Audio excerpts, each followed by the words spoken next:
Sawa, kama tulivyokutambulisha wageni wetu hapa tunajadili nao na wewe ukiwa ni mmoja wapo wa kujadili hili, na tupate kwanza mtazamo wenu kwa ujumla tunavyozungumzia swala zima la utajiri. Mnalitazama vipi? Tukianzia kwako Emmanuel, alafu tuje tumalizie na mtaalamu mwenyewe. Utajiri mimi nashindwa namna ya kuweka, lakini mimi napendaga kusema mafanikio. Yaani utajiri ujue utajiri kuna wengine wanasema kwamba labda utajiri ni kuhusu hela. Ni ya kwako? Yes. Itakuwa ya dukani. Sasa waambie kama uko kwenye kipindi. Nafikiri anaweza pia akapokea kabisa. Bwana, nipo kwenye kipindi. Hapana. Ulikuwa unaagiza mzigo gani? Hii nilikuwa nimesilent. Kumbe inafanya simu kwenye saa. Yes. Sasa ni mambo ya kitajiri. Unaamini sasa kama ni tajiri? Ni mambo ya kitajiri. Umeona? Kwa utajiri kama kuna wengine ambao wanatafsiri, wengine wanasema utajiri hata sisi wote hapa ni matajiri kwa sababu labda kama afya njema. Hatutaki hizo leo. Sasa kuna mimi pande wangu tajiri tuongee. Kwa hiyo kwa namna ambavyo anaizungumzia Messi hapa, mimi naweza nikasema ni mafanikio. Sasa the way ambavyo mimi naweza nikatafsiri mafanikio sasa ni kulingana na wewe unaya picture vipi mafanikio. Kwa mfano kama upande wangu mimi, hata mwanzo nimekwambia hapa, leo hii mimi ukiniambia natakiwa kuna level nifike kesho, siitaki. Kwa sababu gani? Bado sijatengeneza ile mizizi ambayo hiyo level naweza nikaendelea Kwa mfano orodha ya mabilionea 5 Afrika unaitaka uingie kwa sasa hivi? Kwa hivi nilivyo top 5 leo hivi nilivyo naona bado. Mimi kwa upande wangu naona bado. Natamani. Ni bado ila unaitaka ama hauitaki? Naitaka, lakini naona yani haiwezi tu papa, ni ngumu. Ni sawa sawa, naweza nikasema hata sawa sawa na biashara ambapo tunafanya. Biashara kwa upande wangu mimi, hata kuna namna ambayo naweza nikafanya matangazo, afu baadaye nikasema no, siwezi kumanage. Kwa sababu kuna namna yake unafanya matangazo, unaitaka hela ndio, lakini kulingana na system yako ambavyo ipo unaona kabisa no, labda na target nataka wateja 1000.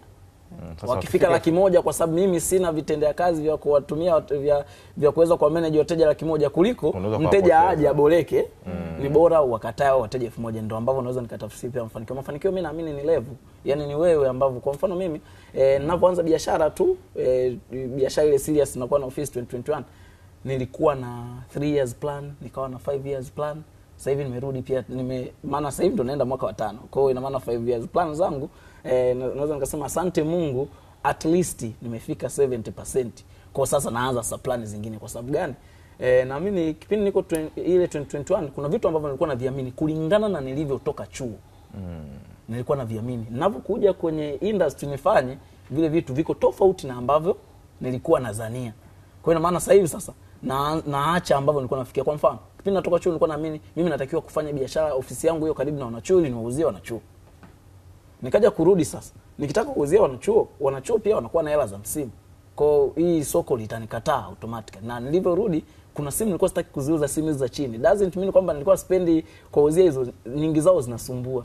Na mimi nilijimarket kwenye kutoa elimu ya matumizi mazuri ya simu. Unaelewa? Sasa siwezi nikatoa elimu ya matumizi mazuri ya simu, alafu niuze simu ambayo itakuwa inanipa stress. Kwa hiyo ina maana automatically mimi nikaondoka kwenye game la kwamba natakiwa niuzie wanachuo. Kwa natakiwa niwauzie watu fulani. Nikabidi nianze kutengeneza strategy za kuwapata watu fulani wa namna hiyo. Yes. Kwa mpaka hapa ambapo nimefika hao watu nimewapata.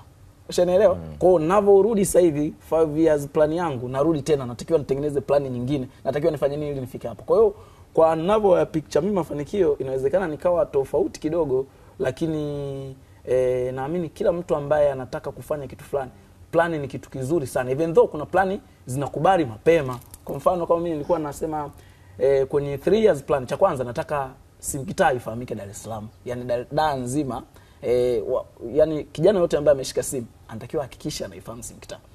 Inawezekana sijafikia huko, lakini alhamdulillah kuna sehemu pita unasema simu kitaa tayari imeondoka. Nikarudi nikasema natakiwa nihakikishe mpaka nafikisha miaka 4 niwe na wafanyakazi zaidi ya 5. Nimefika huko. Kwa sasa the way ambavyo nazidi kukua nasema natakiwa nitengeneze plani nyingine sasa. Labda nikasema pia kila mwaka nataka nihakikishe hela yangu sasa hivi nimeanza mtaji na hii. Natakiwa niwe na kiasi fulani cha mtaji. Ushaelewa? Kwa sasa sometimes hivi vitu vinaweza vikachelewa au vikaja kulingana na plani zako wewe ambavyo zifanye. Kwa hiyo mafanikio unayaona kama ni ngazi? Yes, kwa upande wangu mimi naamini kama ni ngazi. Even though kuna muda kama kibinadamu tu, kwa sababu unaona wenzako labda kuna maisha wanaishi unatamani. Lakini sasa mimi kipindi niko chuo nilikuwa natamani, ile nilikuwa naamini kwamba sio rahisi kupata mafanikio. Yaani lazima upande, yani ni upande step by step, step by step. Asante. Na tulisahau bwana kumtambulisha.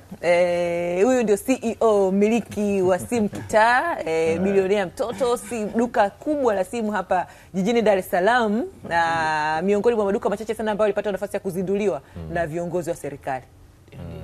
Ni machache sana. Haya, Imelda, tupate kwako. Mtazamo unazungumza nini juu ya utajiri na mafanikio? Kwanza kabisa ni lazima tufahamu kitu kimoja. Maisha tunayoishi ni maisha ambayo ni kama script ambayo tayari imekwisha kupangwa. Sisi tu ni watekelezaji wa nini hasa tunatakiwa kufanya. Na changamoto kubwa tulionayo sisi kama binadamu ni kwa sababu hatufahamu kama maisha yetu tayari yamesha designiwa kwamba wewe utapita hapa, utapita hapa, utapita hapa. Kweli? Hilo ni jambo la kwanza na la muhimu sana ambalo lazima tulitambue. Na kutokana na kwamba hii script imewekwa kuwa siri, ni vigumu sana kwa mtu kwa kila mtu kufahamu kwamba mimi maisha yangu lazima nipite hapa, niwe hapa. Mara nyingi ndio tunakuwa tunaishi huku ya mafanikio. Tunakuwa tunaishi huku ya utajiri. Ni kitu ambacho ni kitu kizuri sana kuwa nacho. Lakini unapokuwa una operate nje ya wewe halisi, yani unapokuwa unaigiza maisha, inakufanya yani unakuwa huko nje kabisa ya ile script ambayo imepangwa wewe kuishi. Unamaanisha ni kila mtu duniani amekuja na script yake? Yes. Haiwezekani. Kabisa. Kweli? Kabisa. Kwa hiyo yani hapa tulivyo hakuna cha bahati mbaya hapa. Hakuna cha bahati mbaya, japo changamoto tunazitengeneza sisi kutokana na maamuzi yetu kama binadamu. Ama nyakati zingine sio maamuzi, shauku kama hivi ninavyosema.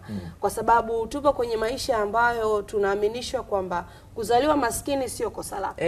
Lakini kufa maskini ni kosa lako. Ndio. Sasa hii kauli ni kauli ambayo imepeleka ndoto nyingi sana za watu, ama script nyingi sana za watu zimeshindwa kuwa fulfilled. Na ndio maana leo hii ukiulizwa ni sehemu ipi tajiri zaidi ulimwenguni, kila mtu atakuwa na majibu yake. Mwingine anaweza akasema benki, mwingine anaweza akasema kwenye migodi, mwingine anaweza akasema huko kwenye visima vya mafuta. Yote ni mambo sahihi, ni mambo mazuri, lakini uhalisia ni kwamba sehemu tajiri kuliko zote duniani ni makaburini.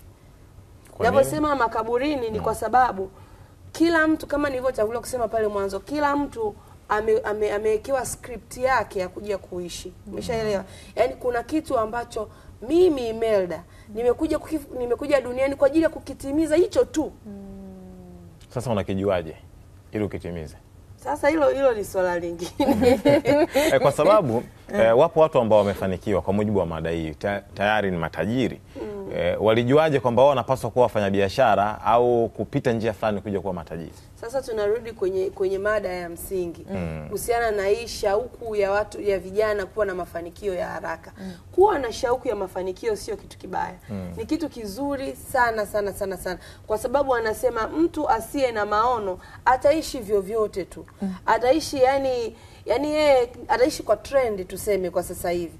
Kwa kwanza kuwa na shauku ya kufanya maendeleo ama kufanya kitu kwa ukubwa ni kitu kizuri sana. Na hii shauku sasa, ukiwa na utulivu wa kusikiliza vizuri huku ndani yako, utafahamu ni aina gani ya biashara nifanye.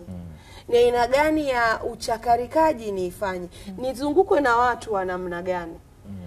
Kwa sababu kama ambavyo natangulia kusema, kila mtu anapokuja duniani kuna script imeandaliwa kwamba wewe utapita hapa, utapita hapa, utapita hapa. Nyakati nyingi tunajikuta sasa ndo tunafikia katika maisha ya kutimiliza lile ambalo tunalopaswa kulitimiliza. Na kimsingi unapotimiliza lile kusudi lako, ndipo dhana halisi ya mafanikio inapopatikana. Sio kile unachokiamini wewe au ulimwengu inachokuaminisha. Kwa sababu kuna aina fulani ya maisha ni sawa kwa mtu mwingine lakini sio sawa kwako. Kuna aina fulani ya biashara ni sawa kwa mtu mwingine lakini sio sawa kwako. Sasa usipokuwa na utulivu, ndo tunarudi kule, usipokuwa na utulivu wa kutulia na kusikiliza humu ndani kwamba okay, Imelda unatakiwa ufanye nini. Okay, kwa mfano tukija kwenye kwa sababu sio lazima wote tu wafanya biashara. Sio lazima wote tu waandishi wa habari. Yaani tunategemeana. Sisi wote ni kila mtu ni sehemu ya mafanikio ya mwenzake. Cha mafanikio mtu tunategemeana, yes, like I said. Lakini sasa wewe uko tofauti vipi katika hicho unachokifanya na wenzako wengine wanachokifanya, na huo tofauti wako unashinikizwa na nini? Ni kiu ya wewe kutaka kuonekana kwamba okay, mimi nina mafanikio zaidi, ama ni huku ndani yako kunapokusisitiza fanya hivi fanya vile.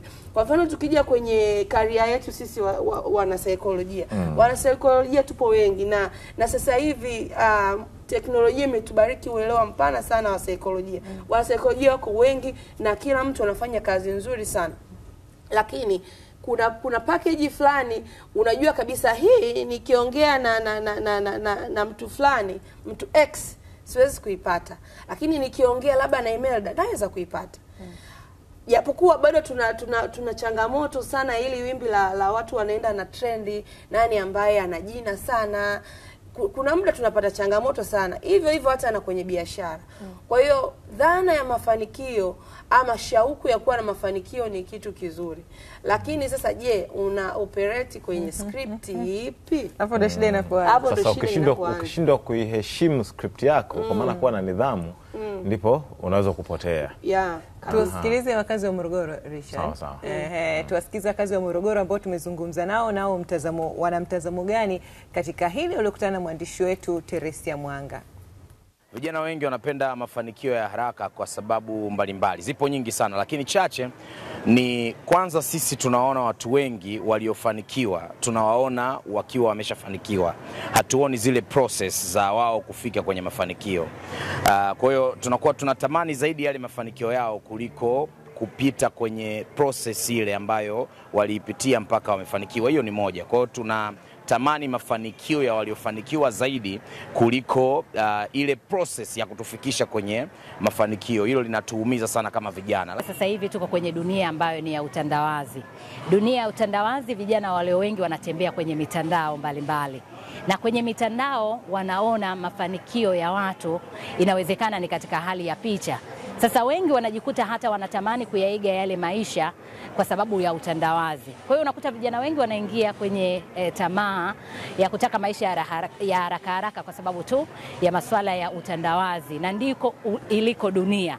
Tunashindwa kuamini ama kujua ni kwa nini watu labda wamefanikiwa, wamehaso vipi, tunashindwa. Lakini kusema ukweli, vijana wote tunatamani mafanikio ya haraka. Yaani kubwa ni tamaa ambazo zinatupelekea tunatamani mafanikio ya haraka pasi na kujua kwamba kuna prosesi zipi ambazo tunatakiwa kufanya ili kuyafikia hayo mafanikio.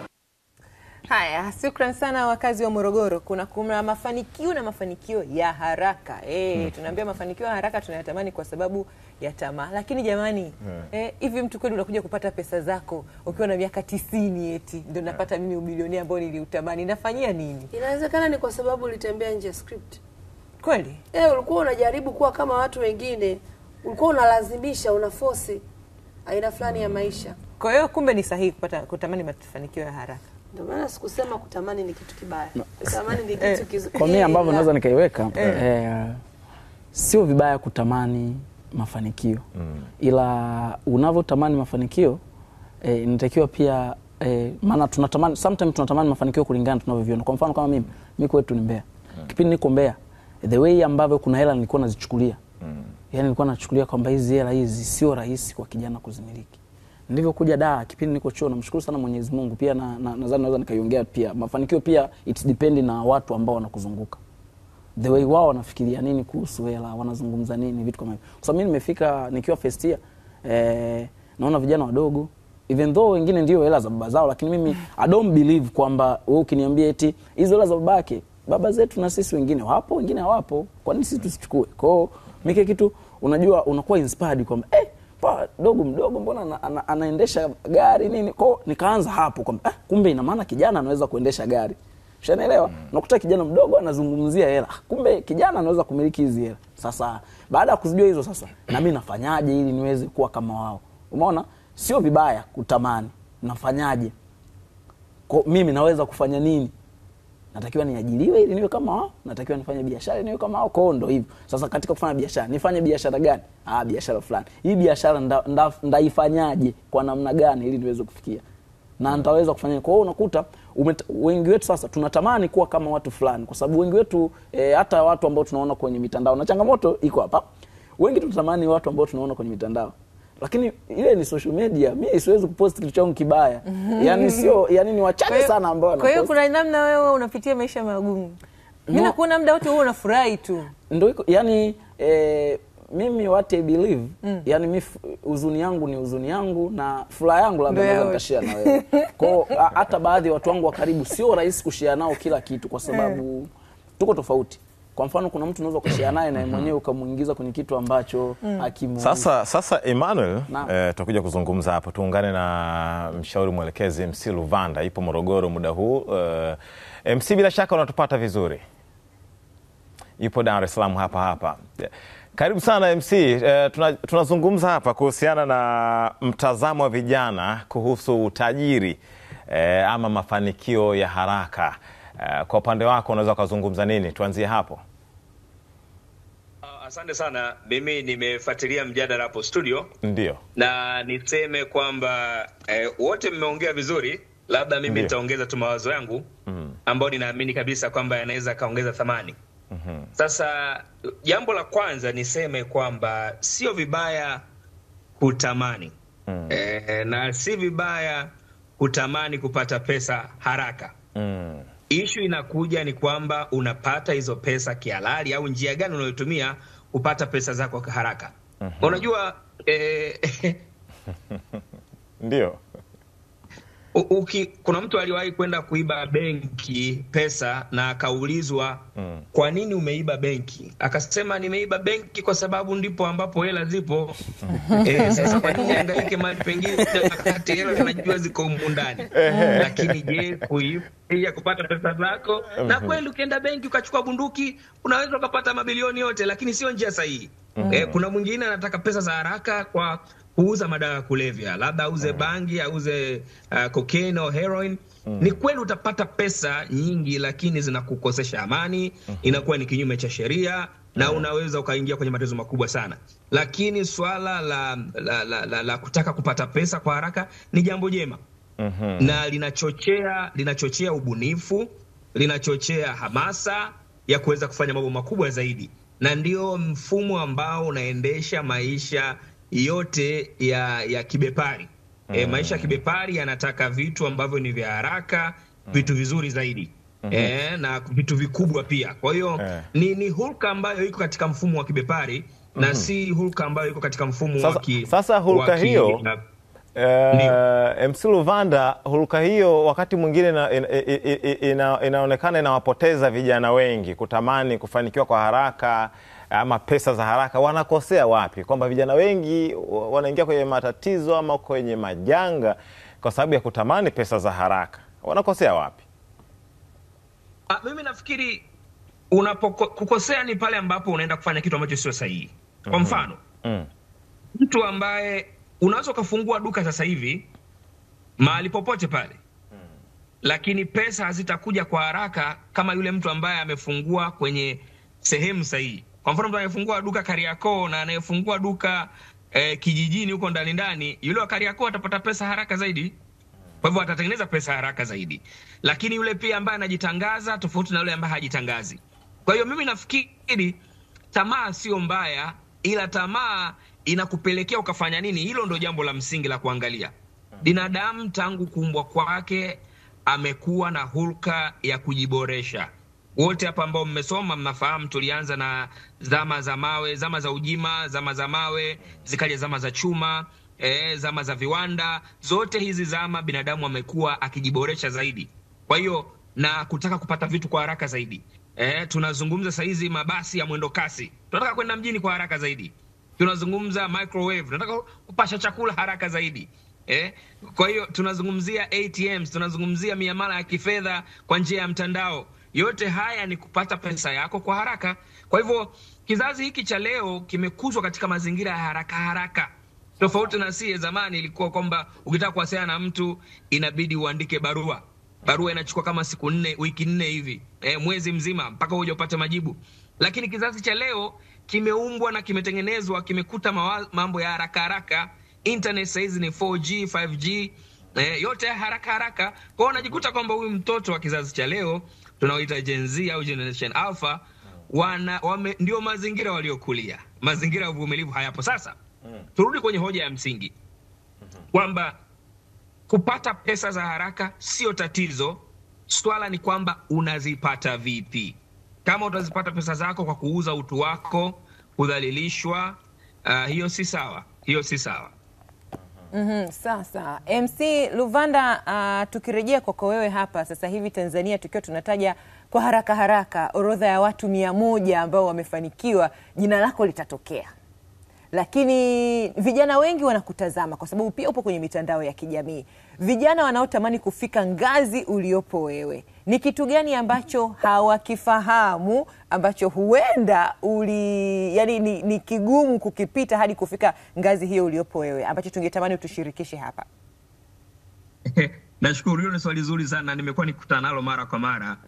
Wengi vijana ninaokutana nao wanataka kuwa katika level ambayo nipo mimi, hususan kwenye eneo mojawapo ambalo nalifanya, kwa mfano la UMC na public speaking, lakini hawajui kwamba imenichukua miaka 15 ya professionalism kwenye industry au ya weledi wa kufanya kitu unarudia na kurudia kwa miaka 15 mpaka kufikia hapa nilipofika.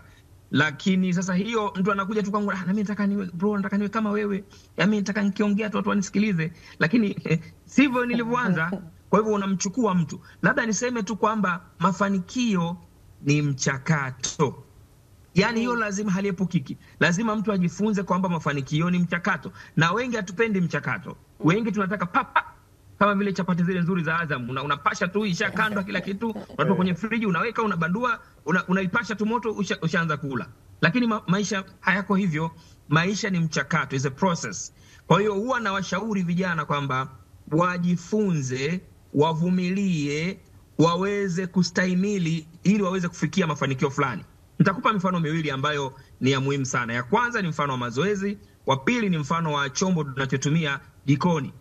Ushawahi kutembelea Sabasaba au kwenye maonyesho ya Sabasaba au maonyesho makubwa, ukagundua kwamba kuna wale wanaofanya promotion vile, anakatakata, ana promote kidude cha kukatia mboga. Kama kidude hiki, angalia jamani, ukitaka kukata karoti zako unaweza kukata hivi zikatoka hivi, nyanya zako unakata hivi. Wewe kwa kuona demonstration unanunua kile kiduwasha, ukiamini ya kwamba na wewe utaenda utafanya kitatoka kama vile. Lakini siku umekinunua, ukienda jikoni unashangaa kila ukifanya, mbona haitoki kama yule aliyokuwa anafanya pale Sabasaba au kwenye maonyesho? Ni kwa sababu yule anayefanya pale Sabasaba ameshafanya kwa muda mrefu, ameacquire kitu kinachoitwa skills au ujuzi au uzoefu fulani anao katika kutumia kile kifaa. Unapoenda mazoezini leo, wala ambao mnafanya mazoezi, unakuta mtu ananyanyua kilo 50, kilo 100, amejenga misuli, unaenda kutafuta 6 packs. Utashangaa kwamba siku ya kwanza, ya pili, ya tatu bado 6 packs haijatoka, misuli haijatoka. Ukikata tamaa pale utakuwa unakosea, kwa sababu inachukua muda misuli kutengenezwa, inachukua muda mwili kupungua. Kwa hiyo haya yote ni mifano halisi ya maisha ambayo yanatufundisha kwamba mafanikio yanachukua muda. Kwa hiyo it's all about time.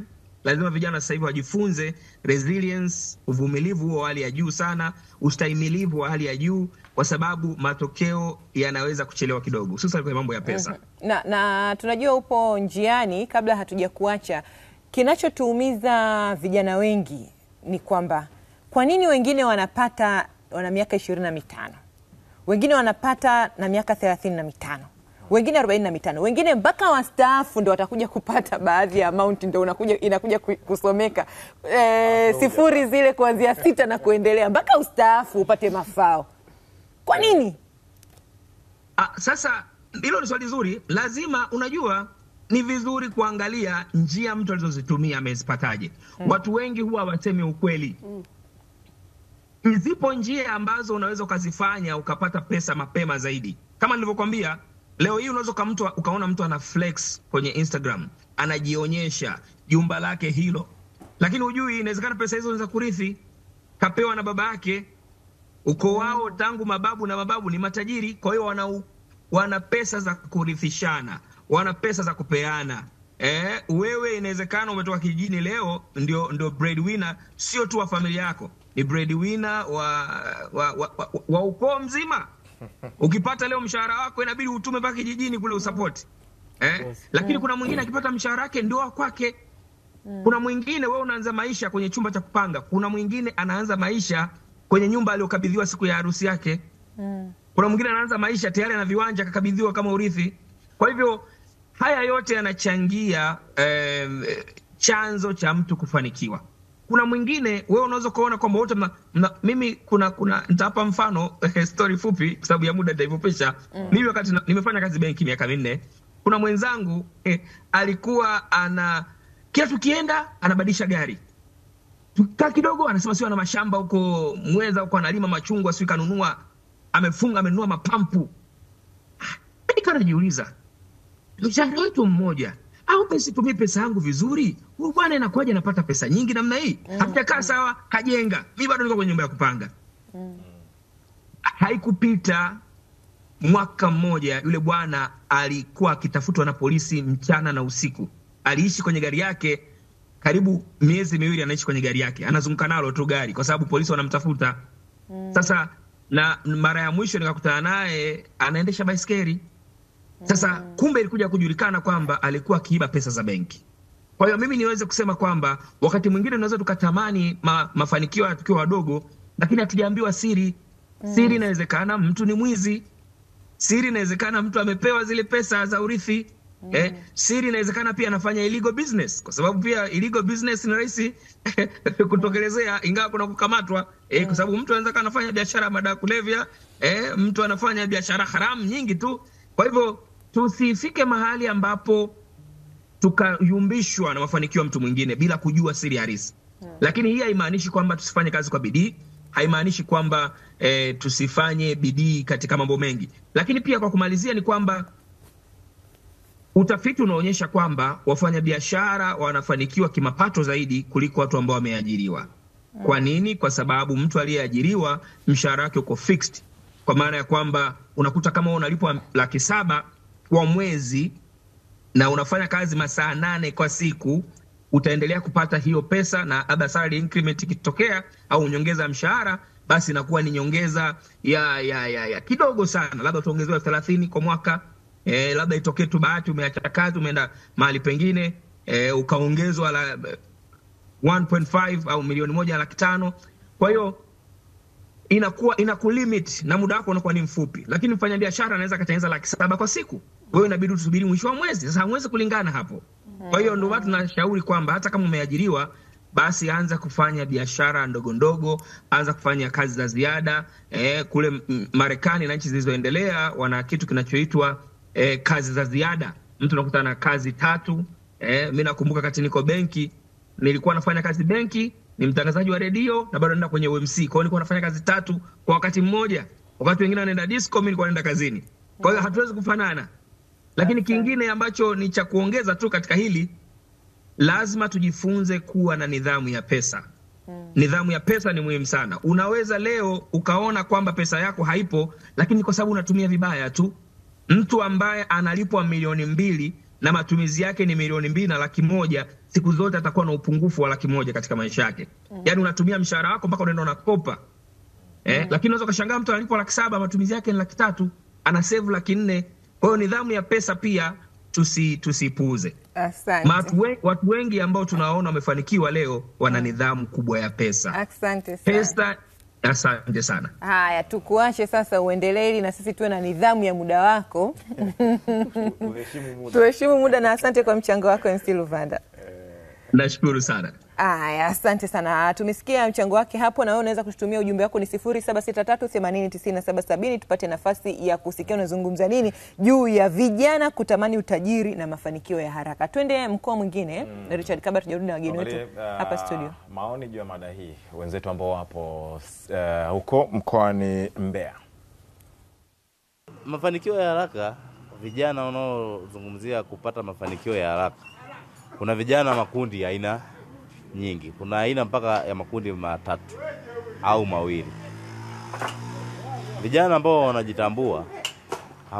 wanajitambua kwamba huwezi kupata mafanikio ya haraka bila kuwa na mlolongo wa kutafuta maisha.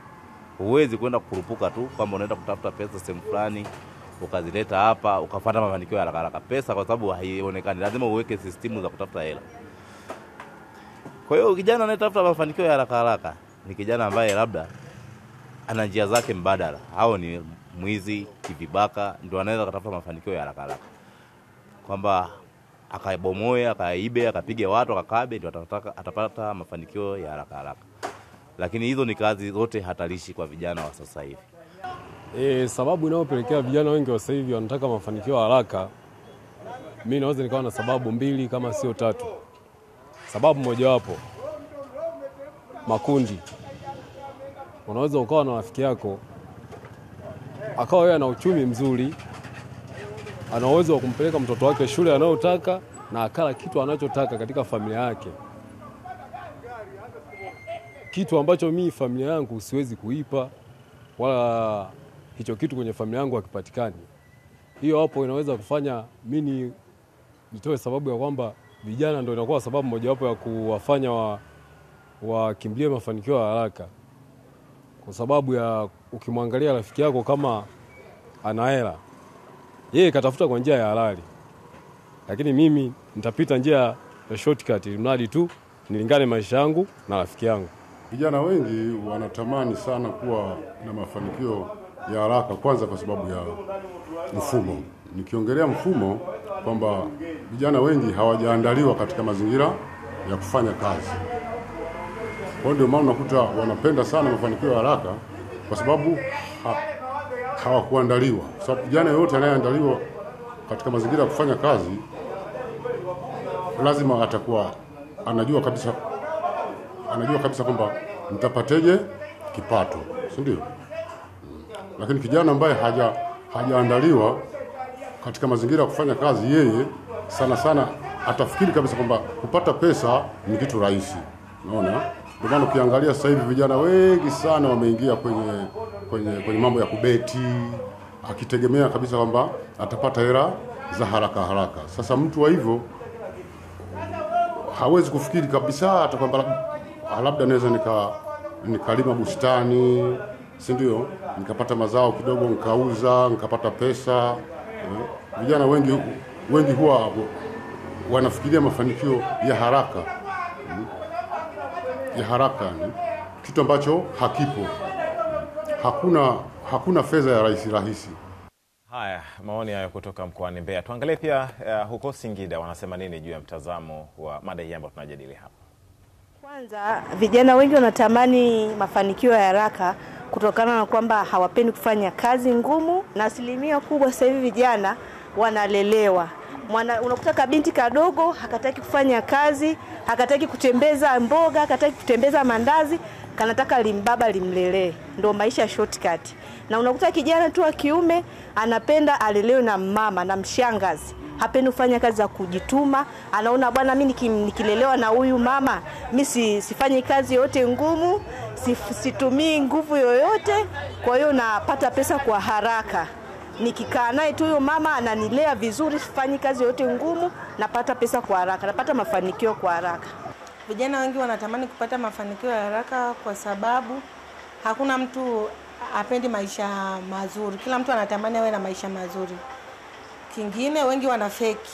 Sasa anapoingia kwenye kufeki, anatamani kwenda kwenye uhalisia, na akirudi kwenye uhalisia ndo anabaki yani kwamba ni kijana nani anabaki kuwa maskini. Kwa hiyo inabidi afeki, akisha feki inabidi sasa atamani vitu vizuri zaidi, labda apate pesa au atembee na mbaba au kijana atembee na mshangazi ili apate pesa.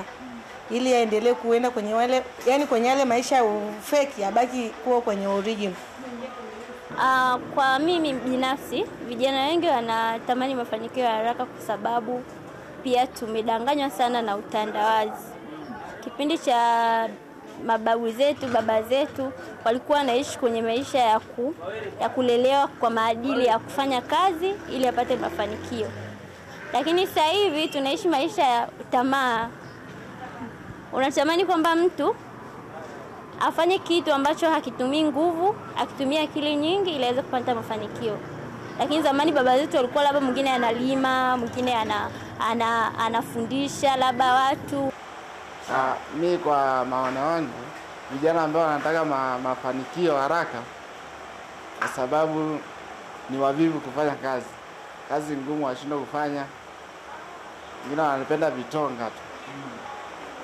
Kwa sisi ushauri wetu vijana, afanye kazi, usichague kazi yoyote unaweza kufanya. Vijana wengi wanatamani mafanikio ya haraka kwa sababu ya kuona mafanikio ya mtu mwingine, pengine kamzidi kiuchumi, pengine kamzidi mali. Hivyo inapelekea vijana wengi kutokufanya kazi kwa bidii na kutamani kile ambacho anachomuzia. Kama vijana tufanye kazi kwa bidii, tujitume, tusiwe wavivu. Haya, maoni hayo kutoka mkoani Singida. Tuangalie na huko Sumbawanga, wana mtazamo gani? Wanataka mafanikio ya haraka kwa sababu ya muda. Tulipokulia tulikuwa tunakulia katika mazingira ya mkuu wa kaya ndio kiongozi wa uchumi wote wa kaya. Mtoto akioa anakatiwa kipande, anakatiwa sehemu ya mali, kama ni ng'ombe anapewa, kama ni mbuzi anapewa. Lakini kwa leo maisha ni ya kasi, ni ya kufukuza. Na ndio maana zamani mzee mkuu wa kaya ndiye alikuwa tajiri wa familia. Lakini leo vijana ndio matajiri kwa sababu mali ni ya kufukuzia. Sasa basi mawazo yao yamejengeka katika kufukuza hata kwa njia ambazo si halali. Hii tamaa itakuja kuleta matatizo. Kwa vijana wajijenge misingi ya kufikiria, si njia moja, kwa sababu kuna vijana ambao sasa hivi hawalimi wala wafanye kazi nyingine, wanadiri tu na simu, wizi wa mitandao, michezo ya kubahatisha. Kwa hiyo wamedumaa kifikra. Vijana wamedumaa kifikra kwa kutamani uchumi wa haraka, wabuni na mbinu nyingine za uzalishaji mali. Ni kweli vijana wa sasa hivi wanataka kufanikiwa kwa njia mkato, pasipo yani wao hawataki kusota. Ukimwambia kwamba twende hivi mafanikio haji kwa njia mkato, wapo wachache sana wanaokuamini hilo. Wanataka leo alichokipanga kifanikiwe. Nafikiri ni swala tu la elimu, wazee tusichoke kutoa elimu. Pamoja na serikali kwa ujumla, semina mbalimbali zifanyike ili tuendelee kuelimisha. Pale kinachotakiwa ni elimu, kuanzia tangu mashuleni, ikiwezekana mitaala hiyo ibezi huko mpaka sisi wenyewe wazazi, kwa sababu vijana wa sasa hivi kwa kweli hawataki kuumia, ila wanataka mafanikio makubwa bila kufanya kazi. Vijana wa sasa hivi wanapenda maisha ya haraka kwa sababu hawajitumi kutafuta katika nguvu zao. Ndio maana wanapenda maisha ya haraka na kupata vitu kwa urahisi. Wanarahisisha mambo kwamba mimi niingie kwenye kamali nipate kitu ninachotaka kwa haraka, lakini na maisha mazuri yanatakiwa upate kwa jasho lako. Fanya kazi kwa kujituma ili upate haki yako kwa uhalali. Ndio vijana wa sasa. Lakini sasa kwa sisi maisha tuliyokulia ni kwamba inatakiwa uwe mvumilivu katika maisha, usio na haraka. Fanya kazi kwa kujituma upate unachokihitaji. Haya, maoni hayo kutoka huko Sumbawanga. Sasa kwenye line ya simu ipo mtazamaji ambaye anafuatilia. Karibu sana, tunazungumza na nani na unapiga simu kutoka wapi? Unazungumza na Gulamu Isa Mutabazi. Ndio. Kutoka Babati. Kutoka Babati. Karibu sana uchangie. Mimi nitashangia, kwanza nijitambulishe, mimi ni mwalimu wa shule ya sekondari. Ambayo madam naizungumza imenigusa sana. Ndio. Kwa kipengele hasa cha mafanikio. Kwanza niseme mfumo wa elimu tulionao jinsi unavyomwandaa mwanafunzi kukiendea kipengele cha mafanikio umekuwa kwa kiasi fulani ndo chanzo cha matatizo. Ukienda kwenye somo la uraia, mwanafunzi anaambiwa basic needs ni food, shelter and clothes. Sasa ukienda haraka pasina kupewa mwongozo wa kuvipata hivi vitu kwenye mafanikio, ndipo unakuta mtu anapita katika njia ya mkato. Lakini kama tungepata malezi, hii food, shelter and clothes, tukapata malezi hasa ya kipengele hichi, tunakiendeaje kwa kila mtu kutokana na imani yake. Kwa sababu haya masuala ya mafanikio, kwanza nyuma yake kuna mipango ya Mungu. Huwezi ukaenda bila mipango ya Mungu. Na ndio maana hata huyo anayetafuta mafanikio kuna kipindi anafika sehemu anaenda kumuomba Mungu. Lakini kwa sababu unapokuwa katika mfumo wa elimu unafundishwa vitu muhimu, lakini ufundishi utavipataje? Unajikuta mtu amepita katika njia ya mkato. Lakini lingine, ninakumbuka ukiwa unasoma unafundishwa historia, unafundishwa mafanikio aliyoyapata wazungu. Lakini kwa kiasi kikubwa generation ya sasa hivi ambaye haitaki kusoma atabeba kile alichofundishwa na mwalimu, atakipeleka, atake kukiapply katika maisha yake. Lakini kama angesoma sana, angejua basis ya hawa wazungu walipita katika vipindi vingapi mpaka kufikia mafanikio. Kwa mfano, alikuwa anapitia resources moja ya John Iliff. Ndio. Yeye amezungumzia mafanikio aliyopitia wazungu, kwamba walifika sehemu wakastaki katika ukabaila. Hawaendi mbele wala hawarudi nyuma, yani wako pale pale.